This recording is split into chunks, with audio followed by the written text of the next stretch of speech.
ಓಂ ಶಕ್ತಿ ಮಾಲಾಧಾರಿಗಳ ಮೇಲಿನ ಕಲ್ಲು ತೂರಾಟ ಪ್ರಕರಣಕ್ಕೆ ಸಂಬಂಧಪಟ್ಟಂತೆ ಸದ್ಯದ ಸ್ಥಿತಿ ಹೇಗಿದೆ ಅನ್ನೋ ಮಾಹಿತಿ. ಬೆಂಗಳೂರಿನ ಜೆಜೆ ನಗರ ಈಗಲೂ ಕೂಡ ಬೂದಿ ಮುಚ್ಚಿದ ಕೆಂಡದಂತಿದೆ.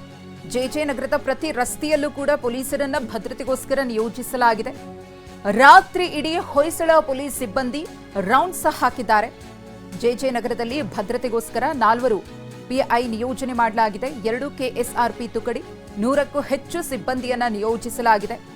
ಘಟನಾ ಸ್ಥಳದಲ್ಲೂ ಕೂಡ ಹೆಚ್ಚುವರಿ ಪೊಲೀಸರ ನಿಯೋಜನೆಯಾಗಿದೆ. ಪ್ರತಿಯೊಬ್ಬರ ಚಲನವಲನಗಳ ಮೇಲೆ ಪೊಲೀಸರು ನಿಗಾ ವಹಿಸಿದ್ದಾರೆ.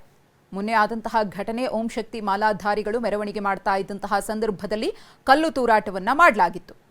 ಇನ್ನು ಪೊಲೀಸ್ ಆಯುಕ್ತರು ಮಾತನಾಡಿದ್ದಾರೆ. ಈ ಘಟನೆ ಕುರಿತು ಮಾಹಿತಿ ನೀಡಿದ್ದಾರೆ, ನೋಡೋಣ. 2 ಜನಕ್ಕೆ ಅರೆಸ್ಟ್ ಮಾಡಿದ್ದೀವಿ ನಾವು. ಅವ್ರು ಮೈನರ್ ಅವರು.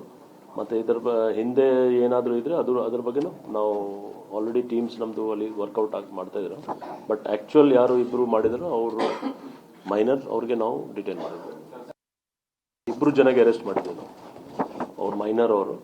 ಮತ್ತು ಇದರ ಹಿಂದೆ ಏನಾದರೂ ಇದ್ದರೆ ಅದ್ರ ಬಗ್ಗೆನೂ ನಾವು ಆಲ್ರೆಡಿ ಟೀಮ್ಸ್ ನಮ್ಮದು ಅಲ್ಲಿ ವರ್ಕೌಟ್ ಮಾಡ್ತಾ ಇದ್ರು.